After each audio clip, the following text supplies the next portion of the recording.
Hey, how's it going everywhere? Or everyone, everywhere. How's it going everywhere? I'm already starting a terrible spot already. But how's it going, everybody? Welcome for another live here on the Black Gay Comic Geek channel to talk about Avatar, The Last Airbender. Welcome to my safe Gaven, everyone. If this is your first time checking out one of my lives, because I did meet a couple people at AwesomeCon this weekend, and they did say they wanted to check out the Avatar live. So if this is your first time checking out one of my lives, let me introduce myself. My name is Michael. I call myself the Black Gay Comic Geek, and I always say the things that I love to talk about on my channel has blood, sex, gore, and magic, or any variation of the Force. I like to talk superheroes, comic books, action movies, horror, all things nerd, and I like to talk about it from a Black queer perspective, because I always think representation matters and representation equals normalization. So if this is your first time swinging by the stream, do me a favor, hit that like button, hit that subscribe button, become one of my safe Gaveneers, which is what I call my followers here on the channel, so I can continue to grow this channel, continue to grow this train, and I can eventually get to the point that I can say on this channel, in terms of my subscribers, that it's over 9,000. Rest in peace to Akira Toriyama. But with that said, guys, as you already know, I do not like to do these live streams alone. So coming back to the channel, she was missed last week, but you guys know her. You love her. Every time you see her on the stream, you give her love, and hopefully that trend will continue. But let's bring on the DIY master herself. Talk about this being a world of Airbender. She's a DIY master. She's the master crafter. There we go. The master builder, like Lego. So we're going to bring back our resident Toph. If you guys follow her on Instagram, you saw her Toph cosplay going viral. But let's bring back our resident Toph to the stream, Vanta Creates. Hey everyone. Hi, it's Vanta Creates, your favorite earthbender over here. And look at that. She got a black, let me make the screen bigger. She got a black Toph going on. Show off the black Toph. Look at my baby. I painted her the other day because I'm like, she doesn't look like me. So let's make her look a little more ethnic, give her some seasoning. But hi, everybody. I'm happy to be back. Let's talk about this episode because we got a lot to cover. But wait, you got to introduce yourself for the people that maybe it's their first time in the stream. I'm Vanta Creates, your favorite earthbender, your favorite DIY goddess who makes all of her costumes from scratch. You can find me on Instagram as Vanta Creates, Instagram, TikTok, Facebook, all the good stuff. All right, this next person on the stream, I'm always happy to have him on. He always brings a good perspective and a good insight, and it's always great to get that on the stream, because my thing is, like I said, I'm always about representation and representation mattering and representation equal to normalization. And so this guy brings that perspective when it comes to Muslim and Arab characters. He has his own podcast, and he's been on the stream a couple times. I think I had him on for the Marvels and a bunch of other things. I'm going to be joining his channel on Wednesday. So be on the lookout. Follow me on there if you guys watch Love is Blind. So let's bring on Neves from Watch with Neves. Thank you guys, man. I am so excited to be back. I'm really excited to go over this episode. I feel like this episode has got a lot of people who hate it, a lot of people who love it. So we'll see. We'll see where we fall on that spectrum. But introduce yourself for the folks out there, just in case my introduction was not as good. Sure. My name is Neves. I go by Watch with Neves, and I do a lot of content for Marvel, Star Wars, and reality TV. I talk a little bit about representation, mostly South Asian and Muslim, a little bit of Middle Eastern. So we're talking about all of that stuff. And this episode, I believe, has a decent amount of South Asian and Middle Eastern representation. So I'm really excited to dive into that. And speaking of which, today's the first day of Ramadan. So I got my ethnic gear on. So we're doing our Ramadaning. It's the Coachella for Muslims. That's what they say. I love that. Do you say like happy Ramadan or like? Yeah, Ramadan? It's happy Ramadan or Ramadan Mubarak. Those are the two ways you say it. Ramadan Mubarak. Thank Ramadan you. Mubarak. Thank you It's very funny. much. I just texted a bunch of my friends. I was like, "Oh, it's the first day of Ramadan. Let me make sure I text everyone." Yeah, it's exciting. I'm about to go. So I call it, our diet. Like we came up with intermittent fasting. Everyone else started it after us. How long does it actually last? Like, so it's 30 days, but you only fast from sun up to sundown. So we wake up around 5 o'clock in the morning. You eat a big breakfast. You do a prayer, and then you go back to sleep. And then you're pretty much no water, no food, no smoking. from sun up to sundown. And then when the sun goes down, again, it's like a big community feast. You meet your neighbors and you have a meal with each other.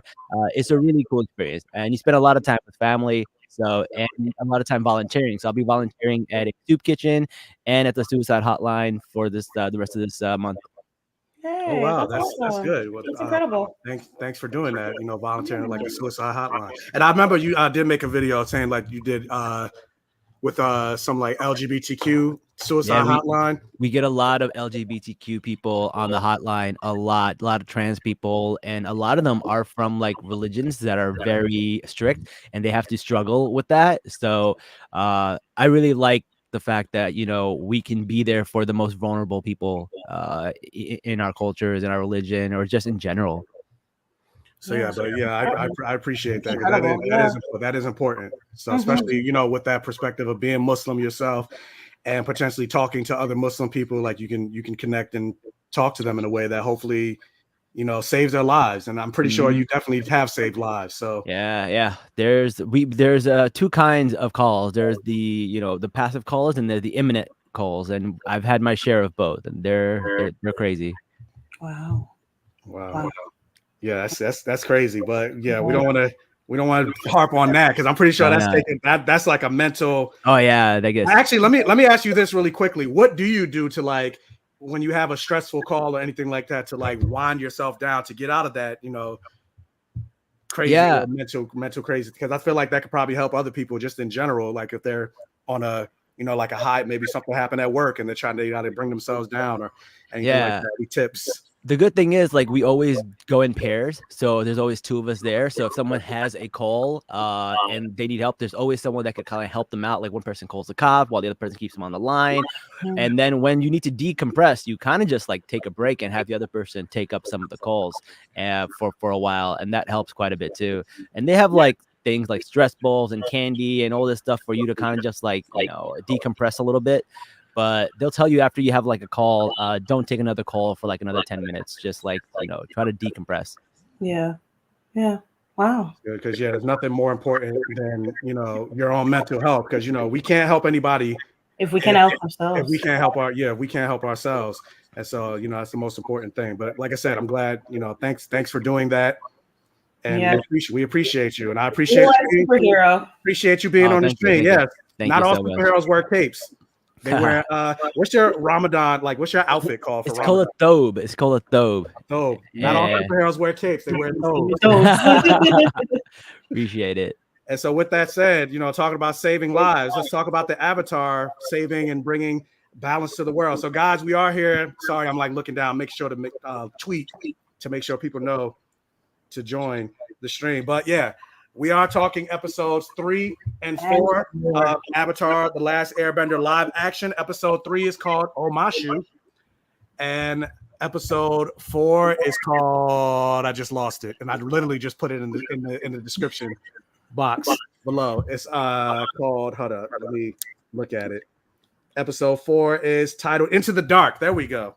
And so let's get into this episode where it pretty much begins with, actually, well, let me ask you this. How did you guys feel just in general about episodes? Vanta, we'll start with you. Okay, so I liked episode 3. I thought it was a good transition, and we're starting to see a little bit more of the world building. And I think it gave more of a serious tone because you're starting to see the effects of the war. People are being blown up, people are damaged, people have broken limbs. You're starting to get more of, oh, this isn't a kid's cartoon, these people have been in war for a century. So a little bit of that starts to show through more. Episode 4 was not my favorite. Boomy is one of my favorite characters, so we will get into that later. Yes, we will. We'll get into that later, but just in general, Nees, how did you feel about this episode? They're also like, going back to what I was about to say, like how the episode started and something that correlates to what Vanta said and showing like these kids are at war. And you get to see some of that in the beginning of this episode where you see kids basically trying to go after and take out the Fire Lord. And this is our first instance of seeing Azula. And we don't know it's Azula at first, but we find out that it is Azula. Like, how do you feel in general? Yeah, in general, I might be on the other side of this because I really like these 2 episodes, and it's not because of Boomy. I'm not a big fan of the Boomy stuff, but if you take that out, they're actually pretty good episodes, and Yes. hopefully I can explain to you guys why. But I this is agree. one of the episodes where you kind of like realize how political this show is, right? When you think about like a nation having a group of people who don't agree what their nation is doing and how they're hurting other people. And there's one scene where he goes like, "Aren't you glad we have all of this free stuff?" You know, for example, like there's a country that has free healthcare and free education and we're paying for it. And, you know, at what cost though? At what cost are they getting all this stuff? Right. So are they oppressing another, you know, country? Are they oppressing another people? So this is one of the things where I'm like, this is not a kid's show. This is the part where it makes you think and go, whoa, this is real stuff. So I really, really did like it. And then 4, I liked it even more because we get to dive into a little bit more of Iroh, which we didn't even get to in the cartoon, in the animation. We get to add even more depth to Iroh and Zuko's relationship, which I really, really liked. So those 2 elements of the show for these 2 episodes is why I really, really like it. Despite what we see with Boomy and everything else, I feel like, you know, that may be a little bit a little weaker, but there are other elements of this these episodes that are really, really good. And I'm glad. See, this is why, you know, different perspectives. You know, because I don't want to make it seem. And it's not to say that we're shitting on the show. We're not shitting on it, but like it's just some things, like more specifically with Boomy, that I have, you know, the biggest issue with. But I will say, like, the thing that I find very interesting, and I mentioned this last week, I think the biggest issue with the show is that they're focusing, and I think it's because they only have 8 episodes. They're focusing way more on the plot than they are the characters. And I 100%. think nothing shows that more than these 2 episodes. But I will say, on the flip side of that, for whatever reason, and I don't know why it happens to be the case. Maybe it's because they're injecting more of the Fire Nation, and we're seeing more of Iroh. I mean, not Iroh, Ozai and Azula. But I feel like in terms of the characterizations, they're depicting a lot of the members of the Fire Nation really well. Whether it's Zhao, Zuko and Iroh, who are my favorite 2 characters in the live action. Even getting to see more about, you know, Ozai a little bit more, and having him be a little bit more human, despite being, you know, a tyrant basically. But like, we're getting more characters from them than we are everybody else. Everybody else is just, let's move. We got to move the plot along. But I feel like with the Fire Nation, we're getting more development from them. I don't know. Do you kind of feel the same? I do.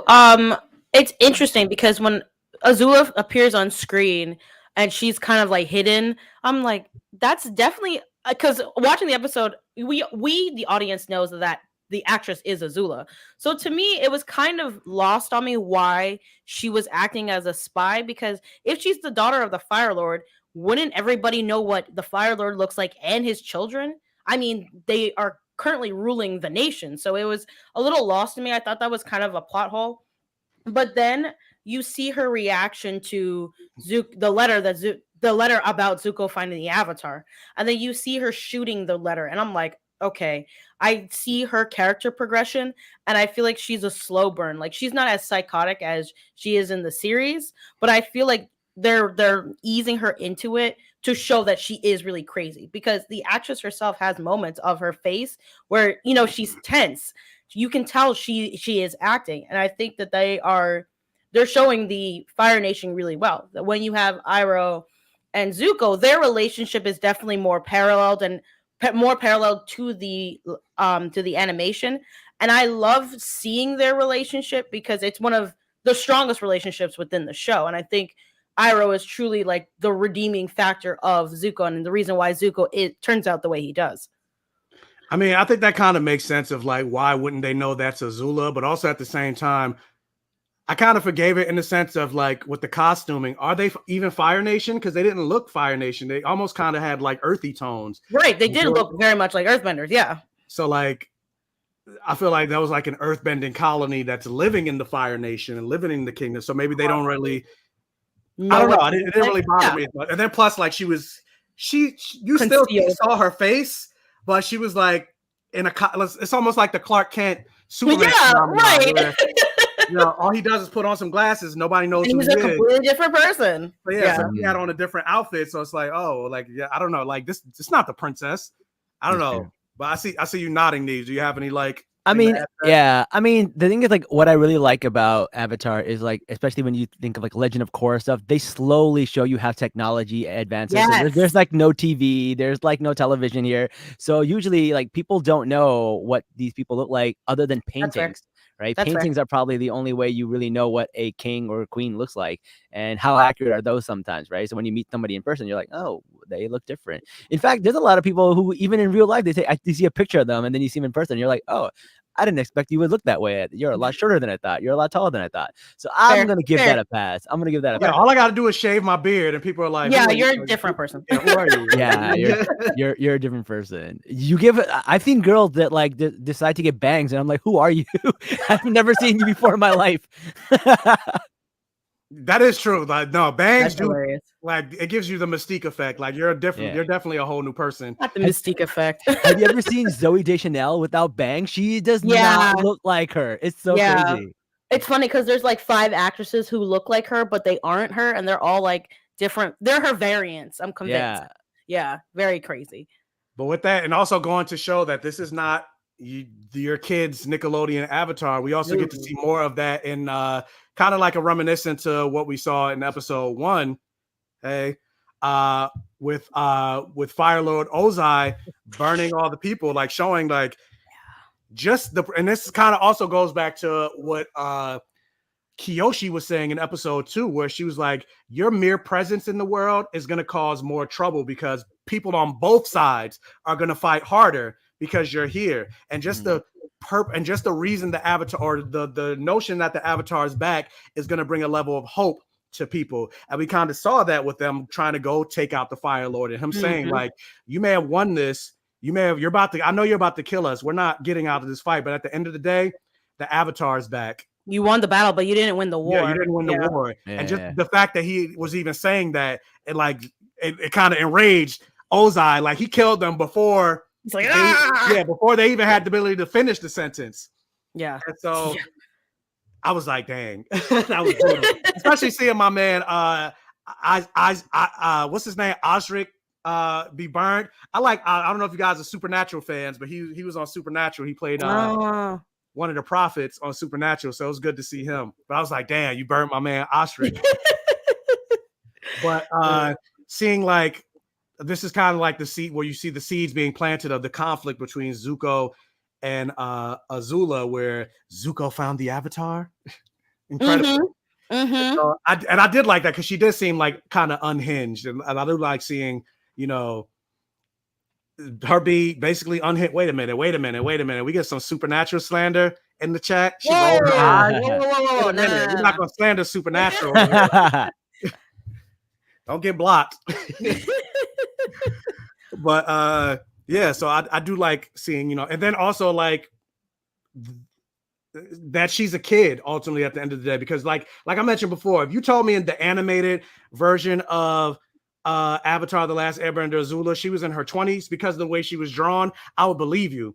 But she's like 14. Yeah, we're actually getting to see, and nothing, honestly, and I don't know if you guys are fans of horror movies, nothing's more frightening than a kid doing like the Nightmare on Elm Street song. Yep.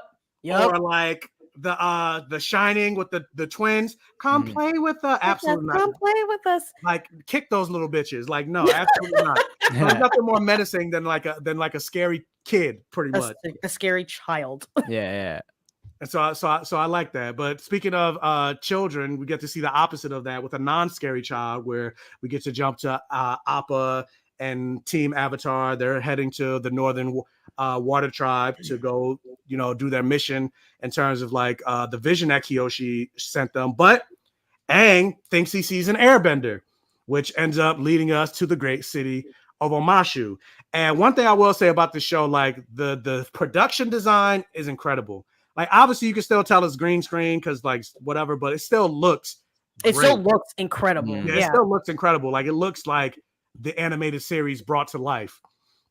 And so what do you guys think about seeing like the actualization of Omashu, like both from the when we saw it far off and when we actually got into the city? Who's going first? Who's gonna go first? I'll go first. I loved it. I really liked Omashu, and I really liked that the fact that they decided to make the Earth Kingdom of Omashu very South Asian, which is really cool because you get to see the saris. And when you go see Boomy, he's wearing a sherwani and he's wearing a turban, which is very common in our culture. And I was like, that's really cool that they're doing that because you didn't get to see that in the original. I know they had a little bit more melanin in them when they were in the cartoon, but they didn't really show the culture, even though the entire concept of Avatar is a Hindu concept. It's like, that all comes from them. So it's really good for them to give back a little bit with representation here by hiring brown actors and then having brown clothing in here. And then you can see like the way the markets look. They're very much like a bazaar. So I really, really enjoyed it. It was really cool to see that reflected in the show. But not even just the idea of like hiring Asian and brown actors in front of the camera, but this also goes to show what it means to have representation behind the camera. In the camera, Mhm. yeah. Granted, I don't know if there are, people of the South Asian persuasion working behind the scenes, but they made it a point that basically everybody that's on this show, both in front of and behind the scenes, are Asian. Yeah. Writers, Yeah. directors, costume designers, et cetera, Yeah. et cetera. And you can very much tell the difference in the way the costumes look and the set design. You mentioned like the attention to detail that they played with like Boomy in the South Asian. What is going on? South Asian South Asian representation with Omashu and things like that. And you could kind of tell, like when you think about the movie That Shall Not Be Named, where they cast all white people. Yup. So it's like that's why these things are important, and so because you get that and that importance of it. And so with that, so we get to see Aang. He's been to Omashu before. We kind of see that a little bit of the flashbacks, and so he's trying to tell them a little bit about Omashu and how good the food is. But when we get there, we find out this is not Omashu of 100 years ago. This is Omashu that's been in 100 years of war. So it's not as happy-go-lucky as it used to be. Like you see, they like yeeted off that guy's cart. I thought it was going to be the cabbage guy. I thought he was going to say, what? I know. They were saving it. I'm glad they at least still had it. But we get to see our first inclination of Jet, which even though they didn't reveal he was Jet, that I was like, that's Jet. Like, who else would that be? Yeah, he looked like Jet. Be? So I don't know. Did you guys did you know it was Jet the moment you saw him? Yeah. Yeah. I was just waiting. I guess I feel like every girl had a crush on Jet when we first watched it. And so I was like, when is Jet gonna appear? When is Jet gonna appear? And so he did, and I'm like, perfect. I'm so happy he's on screen. And I was just kind of cracking up because watching it a second time, I watched it like when it first came out, and then I watched it again today. And I'm laughing at myself. I'm like, yeah, Katara, of course you're gonna fall for like a freedom fighter. Like I would too. They have such an interesting bond. They both lost people to the Fire Nation. She's struggling with her identity, figuring out, what's right and wrong, and, trying to and believing in him so much. That's why her and Sokka have that argument. And I'm just watching this, unfold. And I'm like, but this is what kids would have to deal with. They're child soldiers. They're freedom fighters. This is the reality of it. Making the choice of right and wrong, if the Fire Nation's attacking you, do you go and attack them back? Do you kill some innocent people? Are innocent people gonna die for your cause? They're asking like the important questions, and from the perspective of kids is really interesting to see, because what do you choose in that instance? I love bits of this episode because it is a bit more realistic than the animation, and it gives you that kind of grounded feeling of, oh shit, they are children. Like, how do you make that decision and how do you explain it to a child? Yeah, and Frankie kind of talked about this before. Like, she made a joke because like when she went to the world premiere, and when the actor that plays Jet came on screen, all the girls in the audience were like, "Ooh, yeah!" He was like, she yelled out in the audience, "Jail!" Because the actor is of age. Yeah. The actor's in like his 20s, but he's playing like a 16-year-old. Yeah. So I thought that was funny, like the juxtaposition of that, because even Kiawantio, how am I saying? It's Kiawantio, the actress that plays Katara. Like she's, I think 18, but she's playing like a 15-year-old. So you always gotta. You're gonna like, be careful. Walking that line. Yeah. Like, ooh, Jet, like whatever. It's like jail. Like, but yeah, but I like seeing Jet being introduced, and I also thought it was like kind of interesting to interweave the Omashu storyline or the Southern Raiders storyline with the whole Jet thing. But I do somewhat think it was too much in one episode. I don't know. What do you think? I don't disagree. Yeah. So I don't think it was too much in one episode, but I do feel like they kind of watered down Jet's story a little bit because he puts a entire village at risk with the potential to kill a lot of people. And I feel like they kind of like whitewashed it for an audience was like, whoa, we can't make him that much of a terrorist. We got to water him down a little bit or else people won't root for him and stuff like that. And I was like, no, you should have went for it. You should have went for it. And that's what I feel like the animated show was brave enough to go there. Be like, there are no clear lines here. There's a lot of gray area. A lot of these bad guys are good and a lot of these good guys are bad. There is a little bit of gray area, which is why I really like the character of Jet, because Jet is not 100% in the right. He has a lot of things that he does that is wrong. And in this, they kind of like, I don't know, it didn't have that same impact. The thing that he wanted to do was blow up like one person or two person and who were already conspirators of whatchamacallit with the Fire Nation. So I was kind of like, I don't know. They should have went harder with Jet. I don't know. What do you guys think? No, I agree. I completely agree with that because also, especially considering that they are making it more adult and considering what is going on in the world right now, like people are always quick to like, oh, you can't talk about the like Palestinian Israel debacle. Like they instantly go, well, do you denounce Hamas as a terrorist organization? And it's like, yeah, they are terrorists, but you also have to like, it's not two things can be true at the same time. Two things can be true at the same time. You also have to realize and come to understanding, excuse me, why they cropped up in the first place. They didn't just crop up because they just wanted to be terrorists. They're being occupied. Yeah. Absolutely. Land is being stolen. There, people are going weeks and months without food or hunger or shelter or, things like that. So it's like, yeah, what they're doing is wrong, but the reasons that it started have to be addressed. Justify the means. Otherwise, you can't get rid of terrorism. And so I do kind of like that they kind of show some of that as well. When like you jump into episode 4 where Sokka was kind of dismissing or like talking smack about Jet, and Katara was like, she was kind of defending him in a sense of like, he's not completely wrong. Like you have to understand that he went through the same things that we did. Like his methods were wrong, but his mother was murdered. And so he's traumatized. And so he needs therapy. And not only was his mother murdered, he was alone. Like him and the whole ragtag crew, they're orphans. At least Katara had Sokka. At least she had Gran. At least she had her village. No, Jet had no one. He had to find his family. So yeah, I agree. Like, do the ends justify the means is like the age-old question, and it's a question of ethics that come forward a lot. And he's not a bad person. He just went about his methods the wrong way. But his reasoning is sort of justified, because if somebody took out your whole family, you would want to take them out too.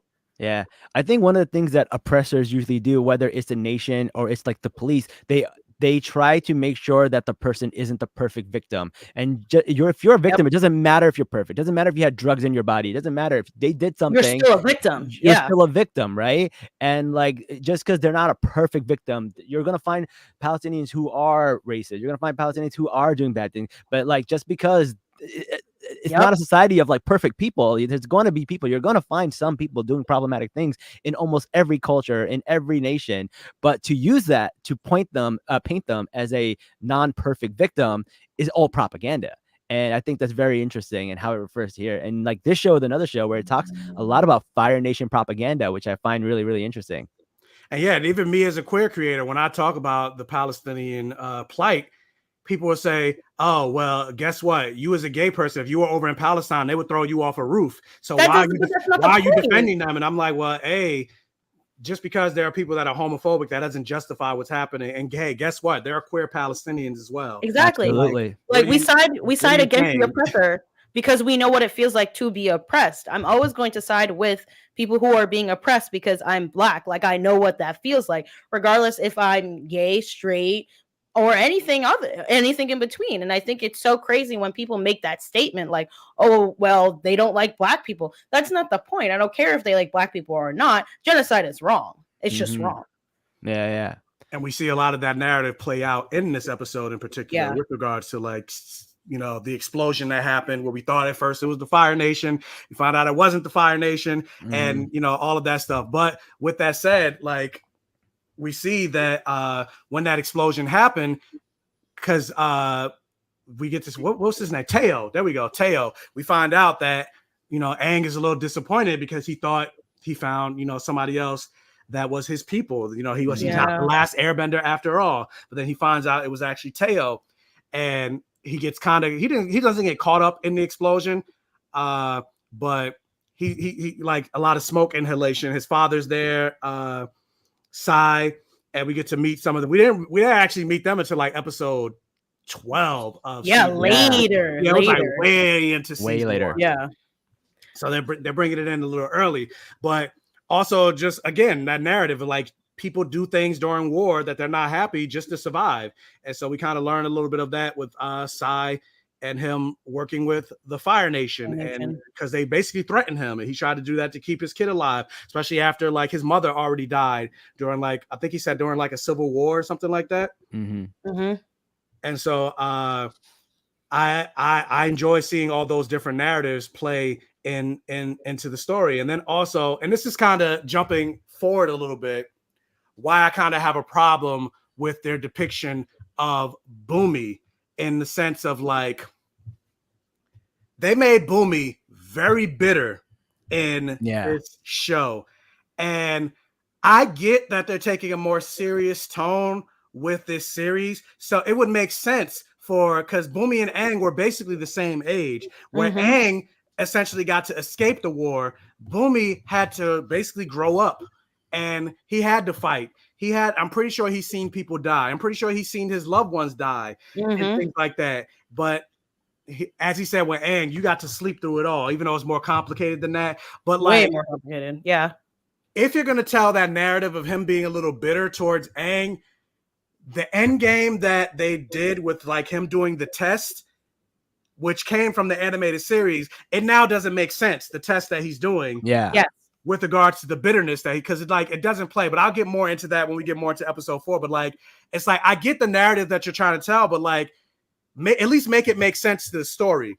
Yeah. So at least with the Sai and Teo and the Jet thing, it makes sense and that's why I brought it up. It makes sense to the story. So I like seeing, I at least like seeing that they did that with this.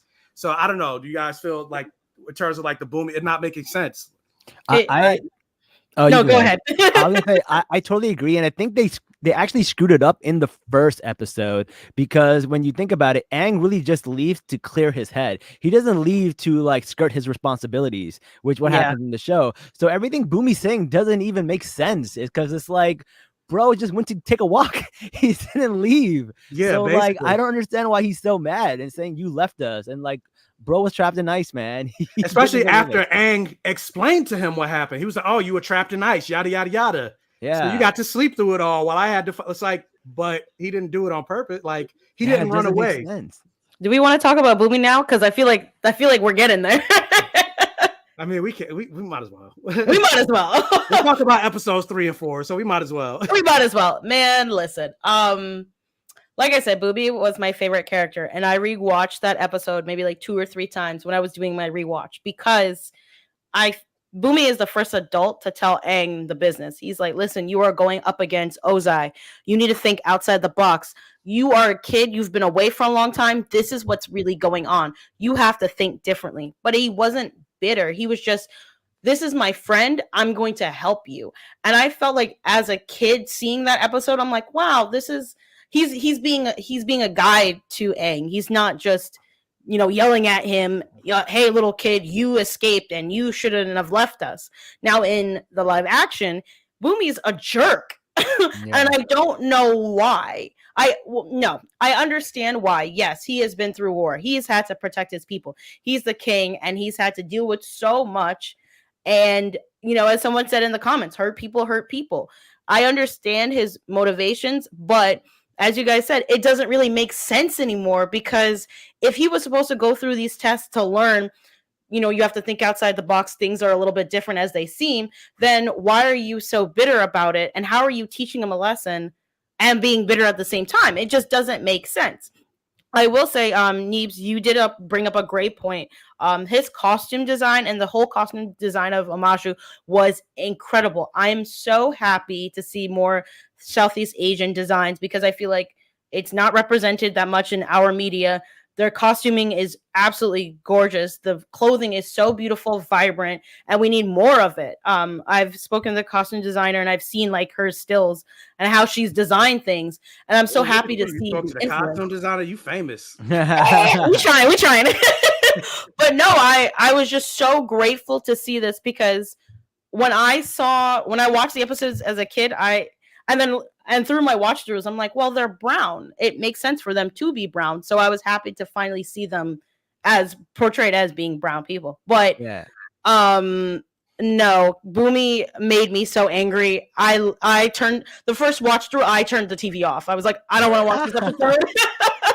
He's truly one of my favorite characters because he was so different. Like as a little kid, watching him be weird and zany and sliding with Aang, like I love that. I love seeing adults who are still kids on the inside. And I thought the challenges were a really good way to tell Aang, like, hey, listen, you got to think outside the box, kid.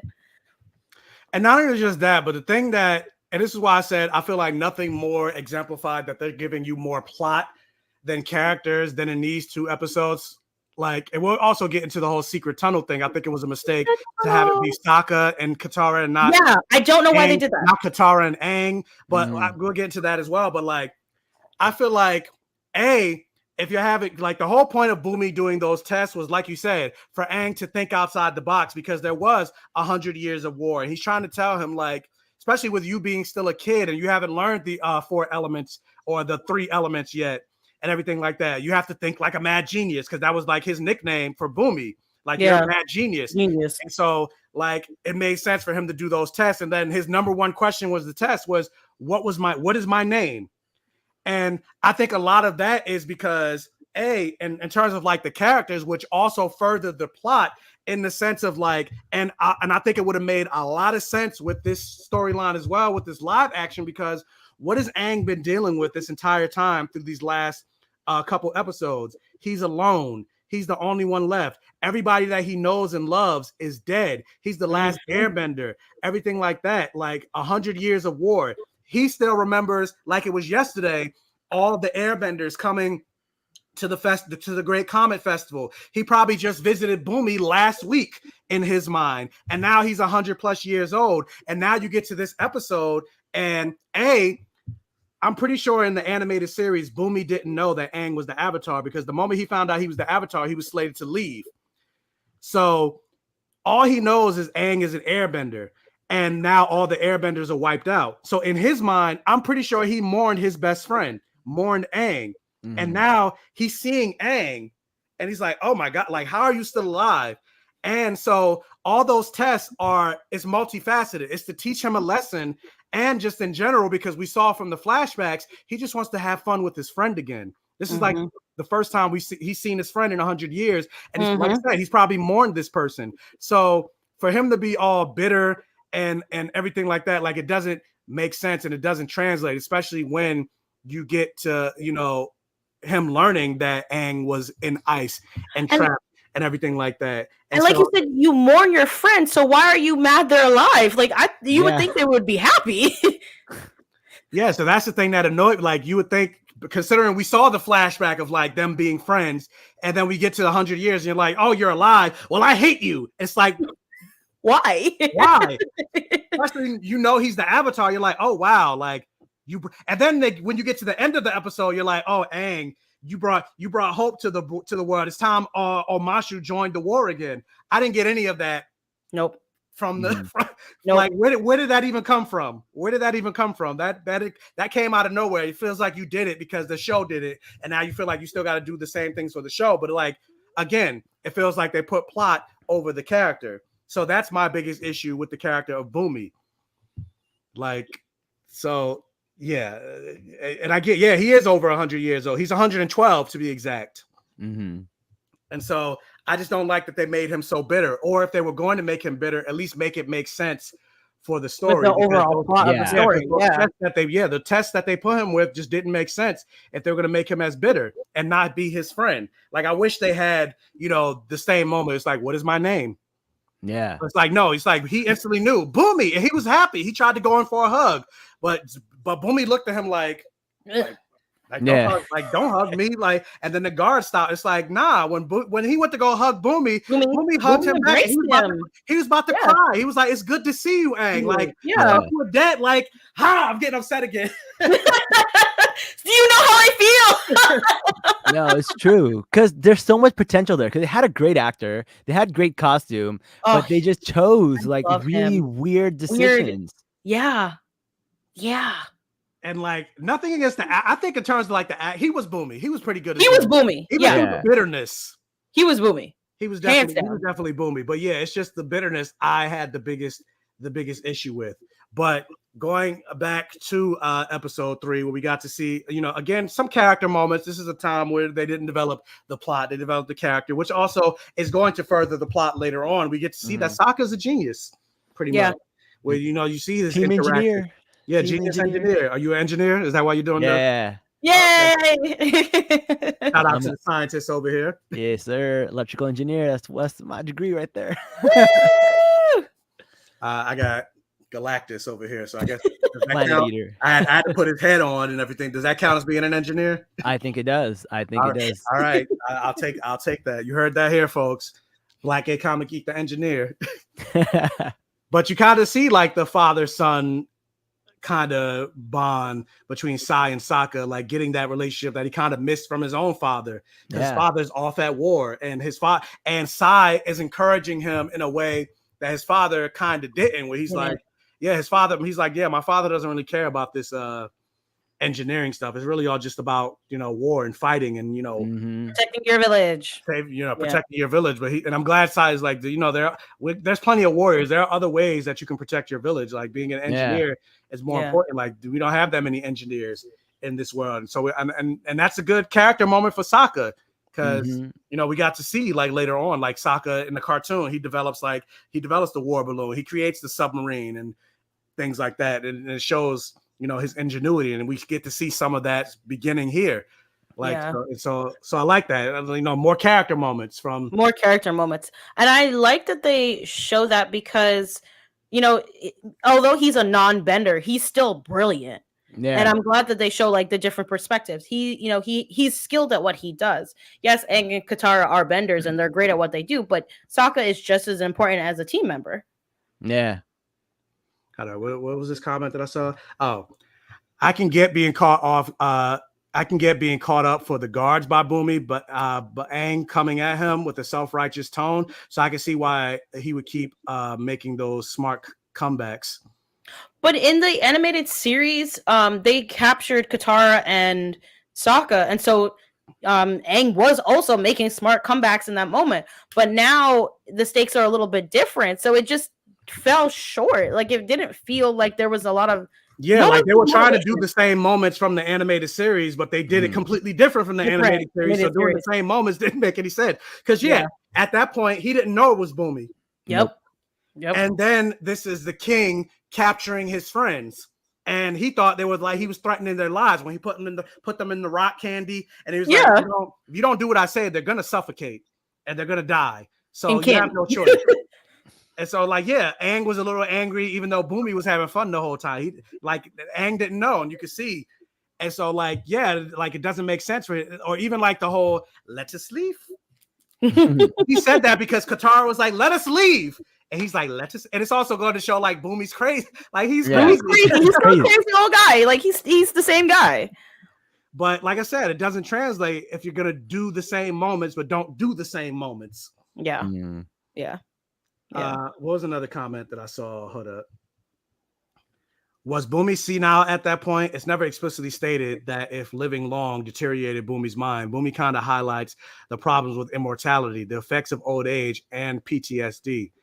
In the show, they kind of always showed that Boomy was kind of kooky. Yeah. Kooky or weird, eccentric. Creepy and he's eccentric. What is kooky? The Boomy fam. No, he was just an eccentric guy who, you know, outlived everybody because he thought outside the box and just lived differently.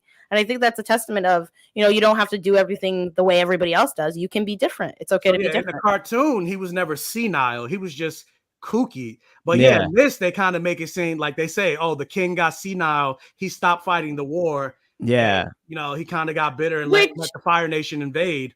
I don't like that they said that because Boomy's brolic. Like, he has hands. Yeah. Why did they do that? Yeah, and then they kind of say, but they don't say like, oh, Omashu is one of the great strongholds of the Fire Nation. They tried and they were never able to get in. They were never able to get a strong but it's like, but then you get into the episode, it's like the Fire Nation is here though. So which one is it? Very weird. Very weird. I don't know, but anyway, going into it, we get to see more of, you know, more from Jet and Katara, seeing that relationship develop. He has her track down a Fire Nation informant after she sees Sai, giving him the plans for the war balloon, I believe that is. Mm-hmm. And so we get to see a little bit of a fighting, you know, beginning of the episode, she was trying out the water whip and things, and she couldn't do it because every time she tried to do it, she was flashing back. Thinking about her mom. And eventually Jet tries to tell her, like, stop thinking about the bad things and connect to the joy that your mother brought. Think about that sunrise that your mother would always go up and see. And so because of that, she was able to, you know, do the water whip. And let me ask you this, Vanta, because I saw somebody, a mutual friend that we had, I'm not going to say the name, but he was upset that she was able to do the water whip because of Jet. He was like, oh, it was a man that basically allowed her. I didn't really get that. I didn't really see that with the issue, because then I would say I would counter that. But yeah, in the cartoon though, she didn't become a master until she trained with Master Paku. So like, what's the difference? Like he didn't give her power. He just basically gave her advice. Yeah. No, I don't. It's not because of a man. It was more of. Because it has nothing to do with Jet. If you could have supplemented Jet with any other person who would have said the same thing, and it would have clicked in her head. You know, the reason why she can do the water whip is she thinks about herself on the inside. She thinks about those good moments with her mother. And if Aang said it, if Sokka said it, if Suki said it, she would have still come to that conclusion. So no, I don't think it has nothing to do with a man. Not at all. And then also, like, I think it makes sense of it coming from Jet in the sense of like they have that shared trauma, so he can talk to her in a way that nobody else really can, and he can understand her pain because he basically went through it himself. Yeah. Except for in the sense that she kind of went through it more because I don't think he saw his parents die. Jet, but Katara literally was there and saw her mother get burned alive as she was like 10, maybe. Yeah, and he was 8. Yeah, he was 8. He said his dad put him in a well. And then when he came out of the well, everyone died. Everyone was gone. So, like, of course, she has some very deep-seated trauma. Oh, yeah. Seeing her mother be burned alive right in front of her. So she could have been Jet easily. Like you said, she had Grand. She had Sokka. She had, you know, her father at a certain point until he eventually decided to leave. And so I like the fact that he was able to help her in that sense. Mm. So... And then, you know, when she was able to freeze him, I'm just like, where'd that come from? Like, you just learned how to do the water whip, bro. How are you able to do this freeze move? Listen, you know, potholes or whatever. But like, you know, it is what it is. But hold on, really quick, shout out to thank you. That minds is convoluted and misinformed. Thank you so much for the $5 super chat. I was getting X-Men First Class vibes from that scene when Xavier was teaching Magneto to use his powers by using the good and bad, and the bad memories. And you know, speaking of X-Men First Class vibes, that scene was very romantic. You can't tell me Xavier and I want to talk about their relationship so bad because it's very queer coded. It's hella gay. It's so gay. You know, there was some romance elements with Katara and Jet, just as it was as you brought it up with Xavier and Magneto, and they did kind of tease in the animated series that Jet and Katara were somewhat, you know, romantic. Yeah, could have potentially been romantically involved. There's a moment where they almost kiss. Yeah, if he wasn't a terrorist. But The thing I find interesting is that they didn't have Sokka and Aang meet Jet at all, which is really interesting because like that's the first time you ever see Aang get a little jealous of Yeah, Katara, and we finally realized like, oh, does Aang have feelings for Katara? Because it wasn't until he meets Jet that you kind of see that out of him, and we didn't get that. you're yeah, right. that's the thing. I was actually going to bring that up in terms of like them focusing on the plot than the characters, because ultimately at the end of the day, we know what the end game is with regards to these characters. We know Aang and Katara eventually get together, and they kind of teased that in the beginning of the show. Like even when Aang came out the iceberg and the first person he saw was Katara, and he looked at her, he looked at her, was like, wow, like she's pretty. And like he was trying to impress her, like, you want to go penguin sledding with me? Hey, Katara, like when they went to Kyoshi Island. Hey, Katara, look at me on this elephant koi. Like he was always trying to impress her. And then to the moment that we saw him get jealous when we saw Jet, or building up that relationship that eventually would happen between Aang and Katara when they were in the secret tunnel.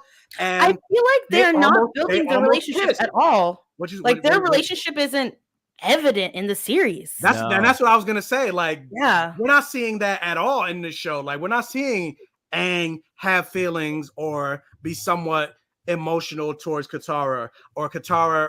She didn't really have feelings for Aang, but she was very protective over Aang. Of course, we're not really seeing that so far in this show. And again, I feel like it's because they're focusing more on the plot. Like we got to tell this beat, and in this story, we got to get here and here and here, because eventually we got to get to the Water Tribe. But we're not building the familial bonds. Even like I said, we never saw the Team Avatar meet Jet, or when Aang was fighting Boomy, all of them were together. So instead of them being separated, there's a lot of separation. There is a lot of separation, and I don't necessarily like it because they're gang. Like, why are we separate gang? That doesn't make any sense. Agreed. You have anything to add, Neves? No, I just agree. I just feel like this is a vital part of the show and it's just missing, and it kind of takes away, and it kind of makes me feel like I know why the original creators left the show. When you see this stuff, you're like, oh, they're like missing the heart of the show, and then you're like, maybe they couldn't compromise on the 8 episodes things, and they needed more episodes to actually fill out some of these characters. I don't get what the obsession is with, like, actually I take it back. It's to save money. Because ultimately, like, even you think about X-Men, the animated series, it's pretty much cheap, it's not even hand-drawn animation, and they're still only doing 10 episodes. Yeah.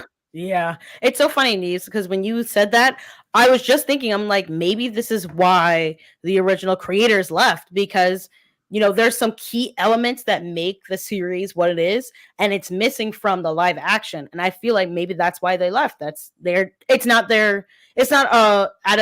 adaptation. It's not a direct live action. Yep. Yes. So let me read it first. I feel like they're putting off the Katang relationship, one, because of plot time crunch reasons, which is exactly what we're talking. Like, why only do 8 episodes? That's why you're doing these. We don't have time. Like, if you did more episodes, you'd have more time.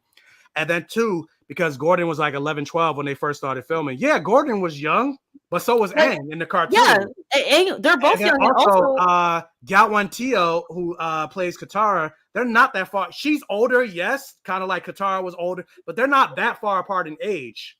And also, this came out when I was in middle school, so it's their like budding relationship was like when people start like learning about relationships and start having feelings. So it kind of just made sense with the progression of time in the story. So it makes sense for them to be like 11, 12. You're trying to figure out what these emotions mean. So without that element, it's kind of like, well, why do we not have this in the story? Agreed. Because that secret tunnel episode was, granted, it happened in season 2, so they're throwing it in this episode. It's kind of early. I don't know why they threw it in. That was a pivotal moment in the Katara in their relationship. And relationship. And so for it to be Sokka, like, I get why, but I don't. I don't. But the Badger Moles look great. Yeah, the Badger Moles look incredible. But I felt like there were so many.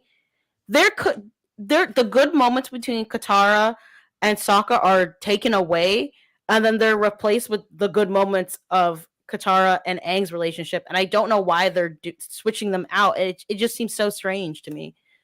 But what didn't seem strange to me, jumping back a little bit, was we got to see the cabbage merchant And Yeah, it was my voiced by the same- cabbages. My it was voiced by the same cabbages! actor that actually voiced him in, or play. It was played by the Really? same actor that voiced him in the cartoon. I love that. I love that. And actually, I didn't know that. I don't remember his name, but he actually was the voice of Jackie Chan and Jackie Chan Adventures. Yeah, yep. I didn't know that. Love Yeah. Jackie Chan Adventures. But Classic. I'm so glad that they had him. They didn't have him just once. He was kind of throughout the episode, but he didn't do. He did the cabbages once, and then he did it again at the end of the episode.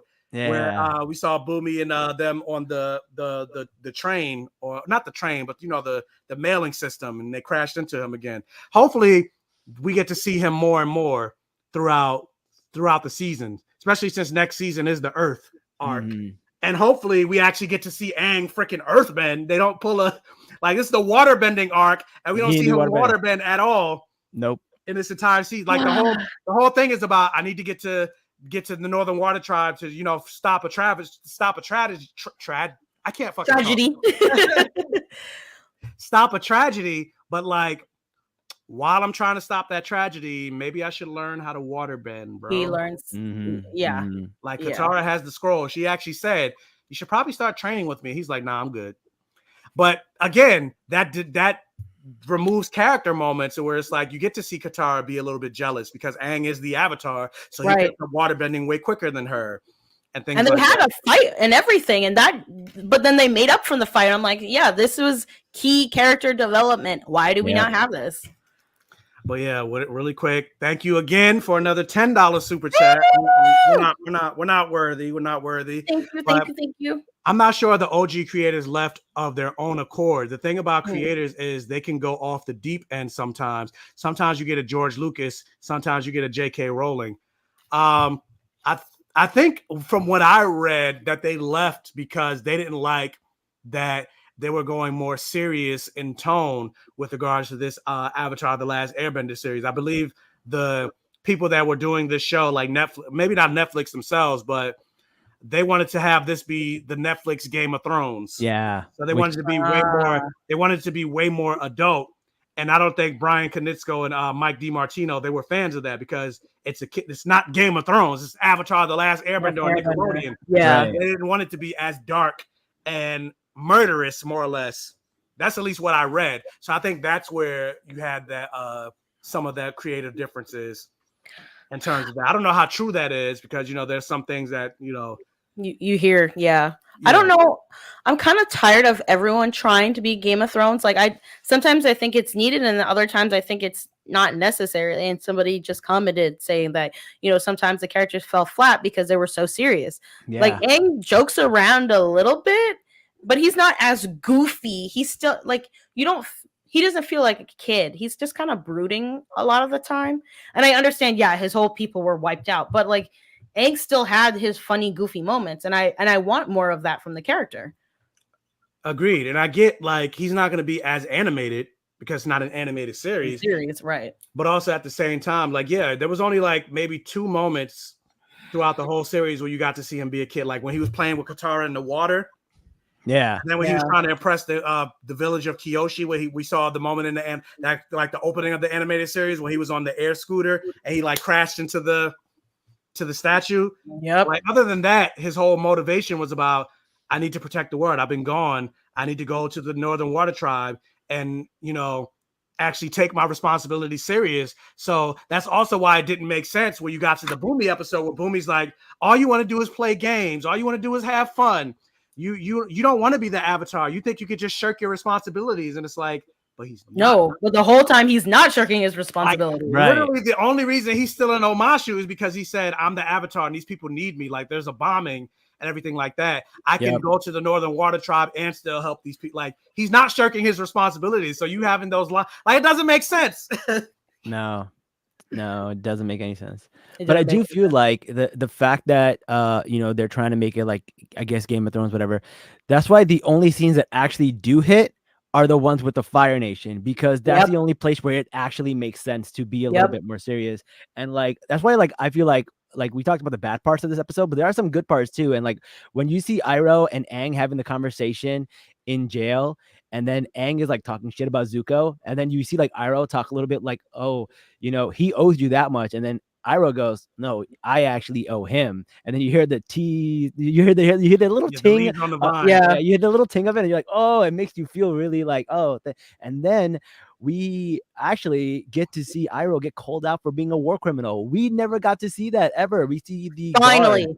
We saw the earthbending guard say, like, this is what you did. I had a 19-year-old cousin or something, and he was burned to death. And this was you doing this, right? And I was like, okay, the show went there. This is something the cartoon hasn't done. So like, there are misses and there are hits too. And I feel like with Iroh, they were hitting because that confrontation he had with the Earthbender was amazing. I thought that was really, really good. What are you guys' thoughts on that? Oh no, I completely agree with that. Speaking because we haven't really talked much about Zuko and Iroh and things like that. But like, yeah, that's the thing that I really love because ultimately at the end of the day, of course, I love the character of Iroh. But it also goes to show, and we all love the character of Iroh, but we also have to realize that at the end of the day, love him or hate him, which He's a war criminal. I don't know how many people hate him, but Iroh need to go to jail. Like jail. Yeah, he is a war criminal. Yeah, he's repented, he's remorse, but he's never actually faced accountability for his actions. Mm-hmm. And so like it was good to see, like, because he did do a 600-day siege on Ba Sing Se, and the only reason he stopped is because his son died. And like there were people that died during that 600-day siege, and we got to see some of that, play out. And it's like to say it's good to see, like, yeah, like as docile as he is, as reflective as he might be, he's still a participant in this Fire Nation war, because even with Zuko, like he's still helping Zuko at the end of the day. Do you think that his son's death is, I don't want to say his karma, but do you think that made him realize, like, oh wait, I have something to lose in this war as well? I think it's about, like, the famous line from The Dark Knight, like, or Batman Begins, like, people need dramatic example to shake them out of apathy. That was his like dramatic moment that kind of shaped him out of apathy. And it's like, oh shit, if this is my loss, look at how many losses I given to other people and other families and other mothers and fathers, right? And you really see that when we see the funeral scene, and he kind of just sits down and he's like not there. He's just like completely broken. And it takes Zuko just sitting down with him to kind of help him through that. So I kind of feel like, like he was on his way to depression. Like he was on his way to be like in a really bad way. And if it wasn't for Zuko, he might have not been able to come back from that. So when Aang says he owes you that much, and Iroh goes, no, you have no idea how much I owe him. Yeah. I thought that was a great way to bring it full circle. I thought it was really cool to actually see both the moment of him being called out, but also him at the funeral. And you're like, whoa, this is heavy. Yeah. I mean, and in many ways, I wouldn't be surprised if it wasn't for Zuko, he would have been suicidal, I think. I think so too. 100%. Yeah, because he finally realized, oh my God, what have I done to these people? I think, his son dying really, like you said, clued him in. And I think him trying to help Zuko, maybe also his repentance, maybe him trying to give back. Yeah. I think that he does. I think his motivations for Zuko are to train Zuko to be a better person. Like, yes, he's leading Zuko down the path of understanding, like, yes, we are the Fire Nation. We have to go after the Avatar. But I feel like he's subtly coaxing him into, like, being a better person. Mm-hmm. I don't know if I feel that much or feel that way in the series, like the live action, but I felt it definitely in the animation. Yeah. I wanted to bring you're loving us, like, but so we're trying to stick to just episodes 3 and 4. But if it's like a quick question you want to ask about episode 8, because I'm pretty sure everybody's seen everything in the stream. So yeah, if it's a quick question, then yeah, you can ask it. But if it's a more in-depth question about episode 8, just save it to when we get to episodes 7 and 8, because these next couple of episodes are 2-parters. So I'm gonna do just like I'm doing 3 and 4. We're gonna have to do like 5 and 6 and 7 and 8, because they're all 2-parters. So it just makes sense to just do it together, as opposed to like episode 1 and 2. They were kind of like individual, so it makes sense to do those separately. But these next couple episodes make sense to do it as a 2-parter. But yeah, but like going back to like the Iroh thing, like I liked this. We're getting to see the other side of the war, and it's going to show that like Iroh is complex. And have found Urid basically saying, like, yeah, for the most part, we're not really seeing him be that reflective in this series. Because, like, I mean, for the most part, like, yes, he secretly starts the White Lotus and he helps take out the Fire Lord. But at the same time, we don't really see him try to, like, actually help people, like, any type of reparations that he offers, like the people of Ba Sing Se or anything like that. Like, as a matter of fact, the series ends with him creating a tea shop in the Earth Kingdom. So he's making money off the people that he basically tried to kill. Like, what a criminal! Yeah. So he didn't really face any consequences. Capitalist. Yeah. Iroh ended up going to jail in the series, but he went to jail because he betrayed the Fire Lord. Not it wasn't like the victims of Ba Sing Se that was like, okay, like he like, because I have people in my, because I made a TikTok video about, like, as much as we basically saying the same thing, as much as we love Iroh, he needs to go to jail because he didn't face any consequences. And people are like, oh, this video is dumb because he helped take out the Fire Nation and everything like that. This is why punitive justice or something like that doesn't work, because he did repent and he did but people died. Yeah, like, him repenting is between him and his God. That's not with the people. Like him and God, like not him and people, like you said. But I mean, but it wasn't like the families of the Earth Kingdom that he took out. Actually, he held accountability with them. He didn't actually speak to them. He didn't actually do anything to rebuild Ba Sing Se. Yeah, he took out the Fire Nation, but like, he still need to go to jail. I mean, I know this is fairly controversial and not on point, but I mean, can we say the same thing for Xavier? Like, he's not a war criminal, but he did some shit to Jean that isn't okay. So shouldn't he also pay for that? Shouldn't he also face some consequences for that? Xavier did a lot of crazy stuff. He made Magneto relive the Holocaust. Like, I wouldn't say he's a war criminal, but he ain't no saint either. But of course, Xavier's definitely not a saint, right? He didn't kill anybody else. He didn't kill anybody, but he's still not a saint. Like, he definitely trapped people in other people's mind. I think he trapped Miss Marvel inside of Rogue's mind. Yeah. Yeah. Okay, that's a little war criminally. Like, that's psychological warfare, technically. Great. We still love Iroh. He still need to go to jail, though. Right. Like, two things can be true.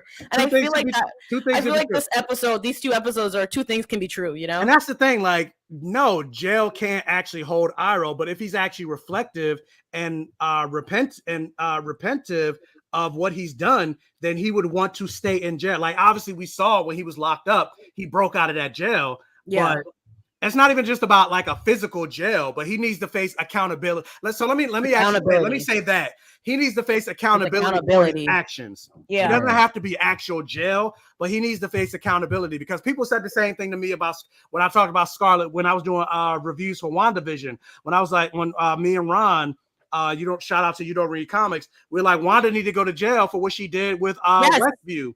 Yes. And people are like, oh, this is stupid. She's the Scarlet Witch. What jail can hold the Scarlet Witch? It's like, that's not the point. The point is she needs to face accountability. Right. Yeah, she needs to face accountability for her actions. And so that's ultimately what it boils down to. And she never did. Like, the same with Iroh. He never really faced accountability for his actions. I would love it if, like, because we do know there's the new Avatar animation series come out. I would love to learn that, like, Iroh actually did, like, repent and go to jail, because, like, and he didn't do it earlier because he had to make sure his nephew was on the right track. He had to fix his nephew first before repenting. I would love for that to be the story. I would like I said, we already saw in, like, the end of Avatar: Last Airbender, he had a tea shop and he got to, sell tea. Right. He got to retire in the Earth Kingdom. Sell tea. The same Earth Kingdom that he helped try to take over. But I guess he was like, oh, well, let me tell them I'm sorry by selling them tea. Like, that's not at a discount. At a discount, like, half off for all the people whose families I killed. I mean, this could also be a good, like, punish. Take away his bending. But I feel like that's a slippery slope. Like, so do we take away the bending of all war criminals? And also, if he did, with the White Lotus, he did do some things that are beneficial. So do we? Yes, he needs to hold accountability, but is it as severe as taking his bending away? I mean, it's the same bending that he used to take.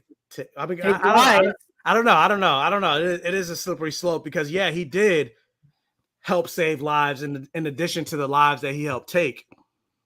But I guess maybe it's ultimately up to the victims. Like, what do you feel like would be the right? Yeah, I think Ba Sing Se should be like, what do you think? How would you like him to give reparations? Because he also helped end the war. In addition to start, so it is complicated, but ultimately at the end of the day, he didn't face any consequences. I think that's the biggest thing when we get to see some of that. Because you helped save the world, but you still killed my brother. Like, but wow, Jack, thank you. Like, you're loving us. We love you, Jack. So Xavier also knew the Danger Room was sentient and kept her in prison to train his X-Men. All the time, he mentally destroyed his twin sister in the womb. Yeah, like with the whole danger thing going on. Like, yeah, Xavier is not an angel. He's not an angel. I think he needs to hold him. He needs accountability as well. Like, he needs to. As far as Cassandra Nova, I don't know if he did. I don't think he did that on purpose. I don't think he did that on purpose. But he did, destroy his sister in the womb. Yikes. But the descendants of the deceased should make that decision. Yeah, that's why I'm saying, like, the victims' families and things like that should have some type of say in that. But with that said, like, moving on to like seeing more of Zuko. I really love the actor that plays Zuko. I love him. He's so good. And he looks like Zuko with and without hair. Like, if you see him with his regular hair, he definitely looks like Zuko. Yeah. And shout out to him because he is also a Zuka shipper. Shout out to my Zuka shippers. Sokka. Zuka stands for Sokka and Zuko. Yeah, Zuko. That should have been the love interest right there. I will say I don't love his scar. I think his scar, I definitely think it should have been darker. It should have looked more like a burn. Yeah. It just looks like makeup. Agree. But we get to see one of my favorite fight scenes and like the way it's choreographed and things like that, where he runs into Aang, and we see him and Aang fighting throughout the streets of Omashu, and like I just love the way the fight and the kind of like throwing into the animated series, like the jokey nature of it. We got to see that one woman where she's like, "How dare you attack that child?" Like, I thought that was funny. I like that, like that the fight choreography between them. And I do wish, and I get he's a kid, but like, again, I mentioned before, like, they didn't really show the avoidance with Aang, like him going behind his back. But I thought the fight scene between them was pretty good. Like, and I thought it was very fun. I know about that whole fight scene. We've previously mentioned. I'm gonna echo. Sorry. So we've previously mentioned that that each of the elements are based off of different martial art styles. And the more I watch the episodes, the less I like the choreography, because you don't see a difference and you don't see the different martial art styles. I feel like it's just like kind of like a fluid, like random martial art style, not really one particular one.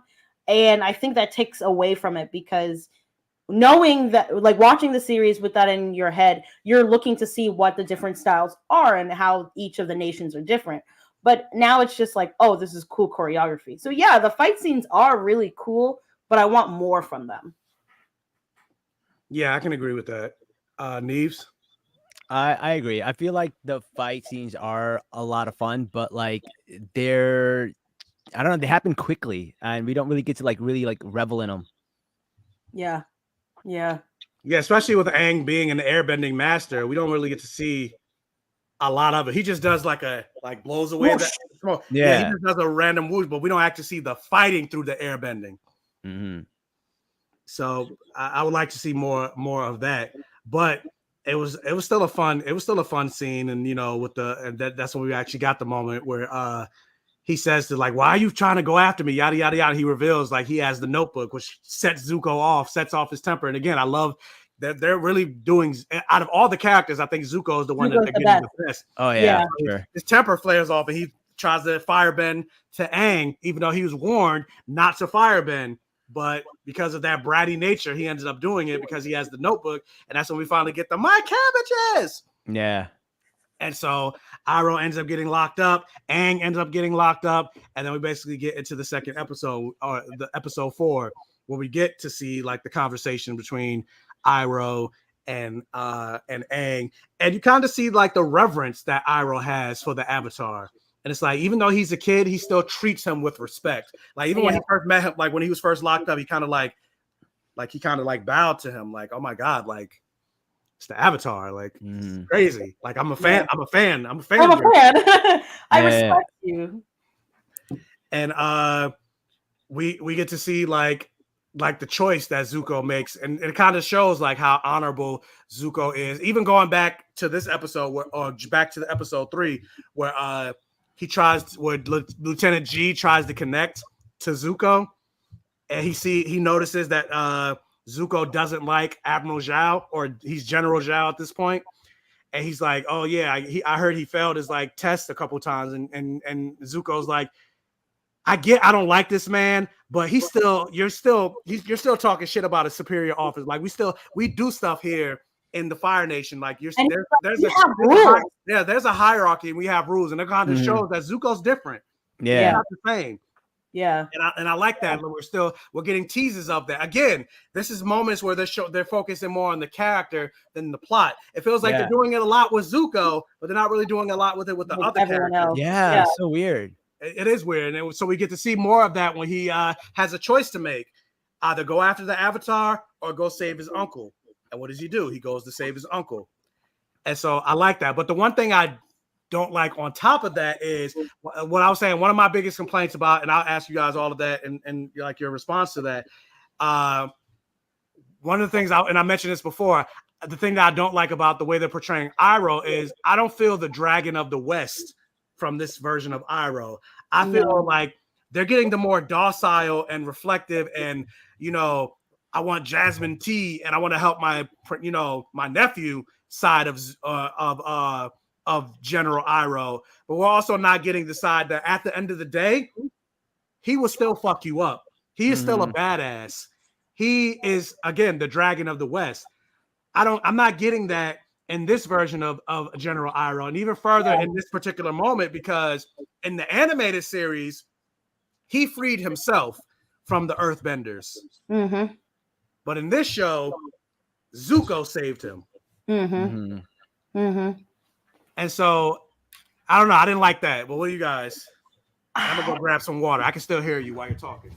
I feel like he's kind of like Jack Black. Like that, like that was the first thought when I was watching. I'm like, oh, he's like a cuddly old man. Not that Jack Black's old, but he's a cuddly old grandpa. Like, yeah, he has war stories and whatever, but he's not a threat anymore. And that seems so weird because in the show, they made it evident, like, no, he is the Dragon of the West. Like, he can still fuck you up. And everyone still has that reverence and that respect for him. But in this show, he just seems so less not menacing, but less serious. Like, they don't take him seriously. Yeah, I agree with you, but I don't mind it in this episode. I minded a lot more in the last episode, right? And that really bothered me. In this episode, I kind of felt like he was like almost like down on himself, because like when the Earthbender talks to him and tells him all the stuff he did, he was kind of just like, shit, maybe I deserve to be here, right? He's like, all right, whatever, it is what it is. I'll take my punishment. So I think because of that, he didn't bother to free himself. That's how I took it. But then like that goes out the window in the last episode, where he really doesn't do shit, even though he's the Dragon of the West. Yeah, and like I just wanted to see tease of that, because even jump into the last episode, Jack, he was like, "Oh, can we talk about episode 8?" And I'm like, "No." And here I am talking about episode 8. But there's that moment that he does threaten Zhao, and he's like, "If you touch that spirit, anything that you do, I'm going to throw it back to you tenfold." In the cartoon, Zhao kind of paused. He got scared for a second, because he's like, "I know Iroh. I know what Iroh is capable of. And this man will fuck me up. So maybe I should think about what I'm about to do." Mm-hmm. But in the show, in the live action version, he's like, "Man, I ain't paying no attention." Like he kind of ignores him. Like he ignores him. Mm-hmm. He's a soft, cuddly old man. He's Jack Black. Like, why aren't we taking him seriously anymore?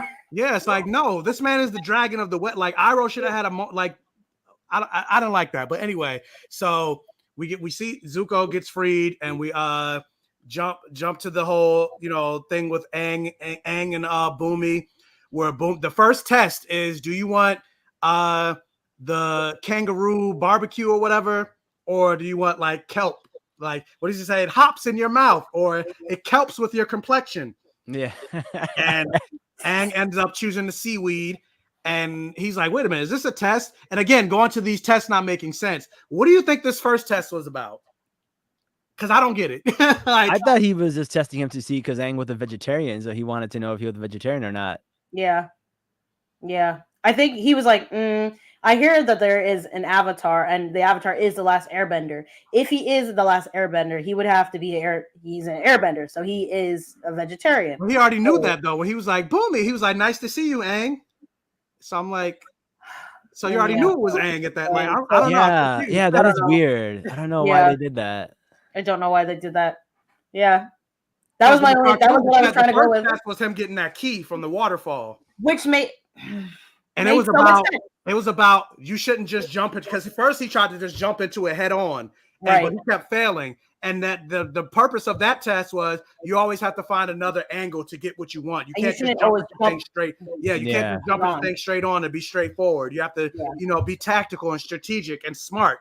So it makes sense for that. But this first test, I was like, I don't get it. Like, what do you? No. I don't know. But then the second test, I granted, I know it would have cost a lot of money, but are you guys as bummed that we didn't get to see Flopsy? Yes, but I saw a badger mole, so I'm okay. That is true. The badger moles were cool. The badger moles are good, but give me Flopsy and the badger moles. Yeah, a lot of money, like you said. Flopsy, I want a Flopsy. But so the second test was the same thing with the rock candy, but again, it didn't involve Katara and Sokka. So it kind of it was basically just taking him over. He just did a whoosh again. It's always him doing the whoosh to destroy the rock candy, and he's just like, oh, I just want to. You always love playing games, don't you? So I just wanted to play a game, or I just wanted to show you that there are no easy steps. And I mean, I guess that kind of made sense, maybe. And then he's like, oh, maybe I just wanted some rock candy. But again, he was doing it through bitterness. But I don't know. That was the second test. I don't think the tests were well executed in the slightest. I think that all the tests in the animation, the tests made sense and they each had a specific point. But now the tests in the live action kind of just fall flat, and the bitterness is so wrapped up in it that you don't really see what the point of the tests are, because I still can't tell you what they are. There was the Flopsy statue. Yeah, I'm not. At least they had a reference to that. Reference to it. I mentioned that, like I wanted to see Flopsy. So, but and then the third and final test was the fight, where again it wasn't even a test at that point. Aang was just calling him out. He was just like, I can't believe like the same Boomy that made this, that liked to goof off and everything like that. He basically grew up to be you, and then he's just like, oh, challenge accepted. Like, fight me to the death, motherfucker. It's like, what? How did we get here? Like, what? Where did that come from? And then he's like, you cheated. And it's like, whoa, this is a lot. This is no. Like, it didn't even make sense. And again, like the test in the show was like, I'm going to get the final test is you either fight this person, or this person. And whoever you point to is who you fight. And Aang thought he was outsmarting him. He was like, I'm going to fight the old guy. Yeah, you're a fragile old man. And Boomy knew he was going to do that. But he's like, because again, the test is about don't just go by like what you see. Like, you know, things are not always as they appear. Yeah, things aren't always what they appear. And so like he took off the robe, and that's what he did, like a Master Roshi, where he like jacked himself up and he's like, I'm the most powerful earthbender that you'll ever see. Like there was a purpose to that test. But like what was the purpose of this? Again, what was the purpose of this test? What was the reason? Can you think of anything? It's like, oh, you called me out. Now I want you to fight me to the death. I don't like. Yeah. It looks like they just wanted to hit A, B, and C, and they didn't care how they got there. They just found a way, the quickest way to get from A to B or C in terms of plots. Agreed. It didn't make sense, but Aang, he ended up winning because that's when his friends came and saved him. And we'll get to the secret tunnels thing. I just want to get the Boomy stuff out the way. But they ended up being there, and they didn't know what was happening because they weren't there the whole time. And so that was also kind of a missed element where they're like, oh, you cheated. So they're like, they see the king is attacking. So like you saw Katara about to take out her water. She's like, what's happening? Like, what's going on? Like, this guy's crazy. And it was just like yeah, it didn't make sense. It didn't translate. Like even him saying like, yeah, just let the boulder drop on me. Just kill me and you'll win. And part of me is like, is he actually gonna let it kill him, or is he trying to see what choice Aang is gonna make? Because he also says like there's gonna be choices that you have to make, whether to feed the soldiers or let the village die. Like, right. Like these are choices. And it's like, I get you're trying to tell him like he has to make hard choices, but the way you're doing it, like, I don't know. It's really poor. Yeah. It doesn't make sense. So I'm like, is he actually trying to let himself be killed? Or after Aang lets it fall, he does like some earthbending trick to like get out of it? I don't know. Cause I'm not seeing it in this. It's like, it's not translating in this version, but I don't know. So he ends up getting saved. And then all of a sudden he's like, oh, Aang, you passed all my tests. Now I have hope. And it's time for Omashu to join the war. And it's like, where did this come from? And that whole senile, the king is senile and he's weird. That all like went away. I don't know. Have you found druids to aggro for no reason? No. That episode. No reason. But anyway, going to some fun stuff. Secret talk about, so not complaining the whole time. The secret tunnel. I'm glad they have the nomad. Two lovers forbidden from one another. They sounded just like the animation. Yeah. I was wondering if it was them. I don't think it was. I don't know for a fact. They did a really good job though. It even looked like them. They did a really good job. Yeah. And and I love to see the moments of levity, because as we're starting to get further through the episode, we get to see Sokka be more jokey, where he like grabbed the maraca and he was like jamming, but then he saw Katara's voice and he was like, I'm not doing nothing. But like that was fun. Like I like to see those fun moments throughout the show. Like I love the Nomad band, and they were very hippie and hipstery, and shout out to representation mattering, queer representation. I don't know if a lot of people noticed this, but when they talked about the history of the great city of Omashu, something that was very different in the animated series, where Oma and Shu was there was a man and a woman. I don't remember which one was which. I don't remember. I'm not going to say which one was which, but it was a man and a woman in the animated series that created the city of Omashu. But in the live action version, it was two women that founded the city of Omashu. It was two women that were lovers, and their love was forbidden, not because there were two women. It was just because they were from warring tribes, showing that, bringing some love. And it was very small. It was very subtle. Very subtle. A lot of people did miss it, but it was also important because Omashu is a great and important aspect of the lore. And so I appreciated it. And, like I said, it was very small, but it was also important and impactful. And I didn't notice it the first time when I watched it. And then I watched it again and I was like, wait, what? Wait a minute. I was like, wait, did I hear that right? Let me rewind it. Did you notice it the first time? So I heard it and I noticed it, but then I thought that I misheard it. So I just assumed I misheard it. And it wasn't until I saw your TikTok that I was like, oh shit, I did hear it right the first time. And they meant to do that. So I thought that was really cool. But I heard it and I was just like, no, my brain's playing tricks on me. I didn't hear that. So wild. I heard it the second time I watched and I was like, oh good, yay, queer representation, we need it. And I'm glad that they're like pushing more for it, because in like Avatar Kyoshi's books, she's definitely bisexual, and like she talks about like her feelings for her companions, and I want to see more of that in Avatar. I'm not even going to talk about Korra and that whole mess. And yeah, this is a change that I actually appreciated, because things that they changed, and it changed nothing about the storyline. It changed nothing about the history of Omashu. Yeah. Mm-hmm. And all it did was actually bring more representation to the world, because there are queer characters and queer moments, not a lot, but throughout the Avatar: The Last Airbender series, like like you mentioned, Kyoshi, Korra is bi. Right. In my mind, honestly, I think Roku and Sozin are gay for each other. Like that's part of the reason Sozin, because in the comics you find out that homosexuality was legal and perfectly fine in the Fire Nation until Sozin became the Fire Lord. He was the one that banned homosexuality in the Fire Nation, and then Zuko was the one that kind of, Open it back up. allowed for it to be illegal again. But I'm thinking in my mind, because I'm like, usually the most homophobic people are the ones that lash out and do the biggest things. And so the world was at peace before Sozin, but he felt like he had to prove himself because he was, fighting these, demons and everything like that. And then you had that unrequited love that he was having with Roku. Roku ended up being the Avatar. He went off to fight. He was gone for, years. Magneto and Xavier again. Listen. So because of that, he ended up lashing out. Yep.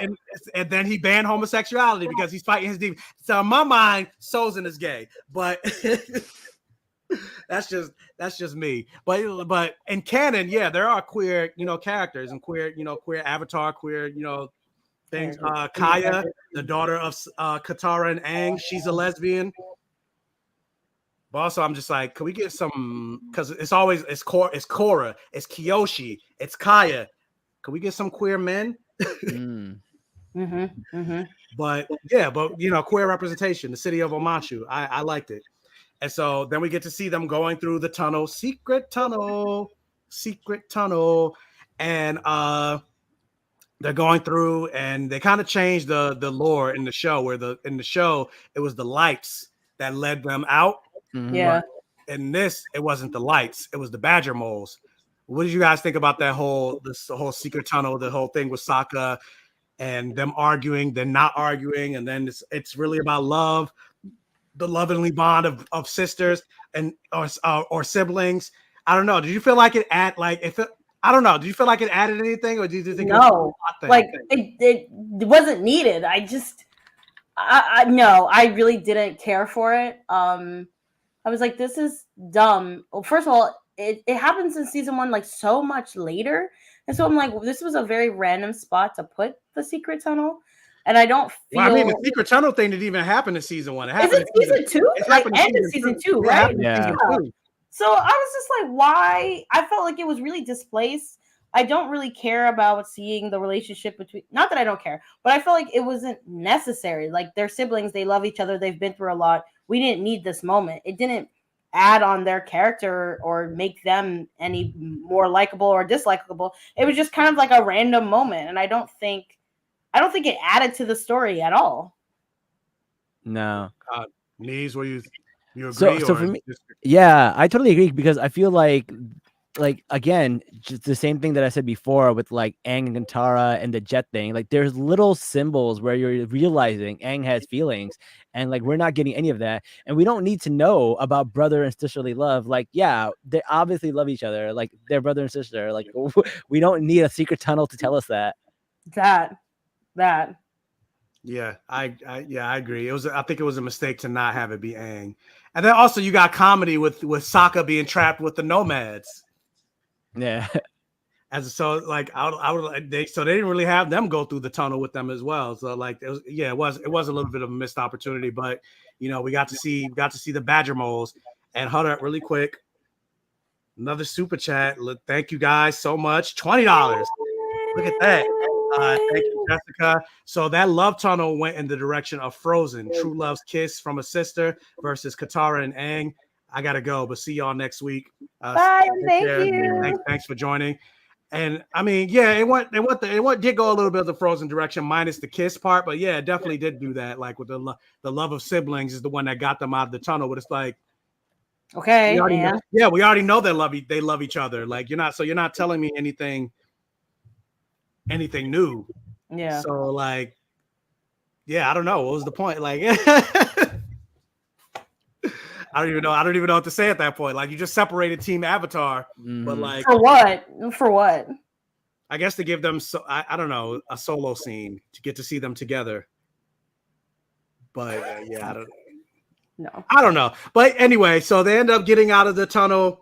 And they save Boomy, and then we get to basically the end of the episode. So the end. I don't know. I don't really have anything. And then they're sliding, and then him and Boomy are sliding, and I'm like, this is such a leap from him being so bitter and angry. Fight me. Now we're on a slide. Like, it was just so disjointed.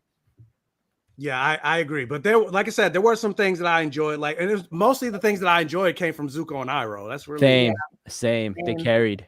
Yeah. Yeah. And the My Cabbages. Like, I was like, if they don't have the cabbage merchant in here, the whole show, I don't care if I love the whole show. Throw the whole show away. Throw the whole show away. I need him in the Legend of Korra. If they make that one, I need him there again. He needs to live through everything. Yeah, he needs to be everywhere. But even though I love the Zuko and the Zuko, like these particular 2 episodes are the ones out of more so episode 4 is my least favorite episode through the series, and most of it really has to do with Boomy. Yeah. For me, like I really like them, but it has to do with Zuko and Iroh. Like I feel like there's a part of Zuko and Iroh's story they added that was not in the cartoons, and I like that they did that. Like their relationship was really good. But the thing I do like I do like the next part in like episodes 5 and 6. But we'll get into that when we get into it. But yeah, the episode's over, so I don't really know what else to say about. I think we pretty much touched everything. So with that said, like, what do you guys give your final thoughts of this episode and everything like that? And what would you wish maybe we could have gotten in this episode? Neves, I'll go with you. Look, I love the representation. I love the costume. Even when Boomy takes off all his clothes and he's like a wrestler mode, that's an authentic Indian wrestling dongle. So like, I thought that was really cool. And I love the funeral scene with the leaves on the vine music in the background where he sits with them and he goes like, I think he gives him something of Lutan and he goes like, yeah, that token. Oh yeah, that scene. Yeah, I love that scene. Yeah. I love that scene. And he never needed it because he was the best person I know. So like, it just adds so much. So like, again, man, like there's a lot of like when they focus on the characters, they do a great job. But when they're focusing on the plot, they lose the plot. So it's really crazy to me. So I have mixed feelings about this, but I'm one of those people. I can take the good and then I can take the bad and I can still enjoy both equally. Agree, because I'm still enjoying the series overall. Like I said, Boomy is the thing that I really just had an issue with. But anyway, let the people know where they can find you and what you have. Yeah, absolutely. So I am at Watch with Neves. You can find me on TikTok, on X, on Instagram, and I also have a podcast right here on YouTube called Salam Nerds. We do reality TV shows and also anything that's of nerd culture. In fact, you're going to be on our show tomorrow covering the last few episodes of Love is Blind. So if you want to see him and see what he has to say about this, I thought it was Wednesday. It's tomorrow, not Wednesday? Oh, no. Yeah. You're right. So, sorry. I got Ramadan brain, man. I don't know what day it is. Yes, Wednesday. You will be on our show Wednesday. So we're going to talk about that. Tomorrow, we're talking about The Bachelor. And then we're probably going to do some more shows the following week. Vanta, same with you. What did you think overall? Final thoughts on this episode, and let the people know where they can find you. And there were some really great moments. That moment where Zuko is like, we have rules. We're the Fire Nation. We're not going to sit here and gossip. I think he really shines as an actor and as a character. I think they do a great job with Zuko. Iroh is still a little hesitant, but like Neep said, I love when they do the characters are great. But when they focus on the plot kind of falls a bit. King Boomy really disappointed me because Boomy's up there with one of my favorite characters. I love the costuming and everything. Obviously, the costuming in this entire show is fantastic, but I really think that they could have done better with Boomy this episode. And also, I thought the tunnel was pointless. You guys can find me on Instagram, TikTok, X, everything as Vanta Creates, and I'll be talking about Shogun and getting ready for X-Men starting on March 20th. Yes. And I need to catch up. I still need to watch episodes 3 and 4 of Shogun. Everything like that. But it's really good. But yeah, guys. So you can join us next week as we talk about episodes 5 and 6. I really enjoyed those. Episodes. Funny enough, I just got a Blue Spirit Funko Pop. So I'm excited to talk about those episodes. And yeah, this episode, like I love the stuff with Zuko, especially like the flashback and him, giving Iroh the Lutan badge, and like because he didn't have to do that. And you saw like before that, Iroh was able to keep, like he was strong. He was able to keep his composure. But it was that moment it broke him. and it kind of almost broke me too. I almost started crying. I was like, Aw. especially when they started playing the leaves on the bottom. I was like, no. Oh, that gets me so good. Yeah. Oh my god, have you guys seen the meme that I posted a day ago with the Fresh Prince of Bel-Air and Zuko? And, Yes! Yeah. Why would you do that to us? Those are two moments in our childhood that really messed us up, man. What? They are. Oh my god. Uncle Phil's Iroh was so good. I was like, how come I never thought about this? But yeah, I think they're doing a really good job with the Fire Nation portion. But hopefully when it comes to season 2, they take some of these good faith criticisms about focusing more on the characters and the plot, and they like refocus when it comes to characters, because especially when it comes to like a live action Toth and everything like that. I don't think, yeah. And give us more episodes. Give us more episodes. But yeah, with that, like I said, you guys can check out the stream next week as we talk about episodes 5 and 6.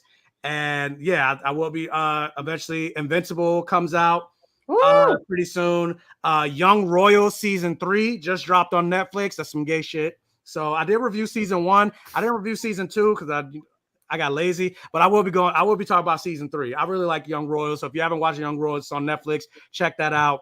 And yeah, other stuff. So hit the bell notification button. So every time I go live or post a new video, you're alerted. Watch, like, share, comment, interact for the All Gay Rhythm, and follow Neves and Vanta. And with that, thank you guys for joining the stream. If you're watching on the replay or if you're watching live and you haven't already, hit the like button. It'll help with the YouTube algorithm, getting this video out there, get my channel out there so I can continue to grow and get more eyes on us. And with that, we are out. Peace. See you next week.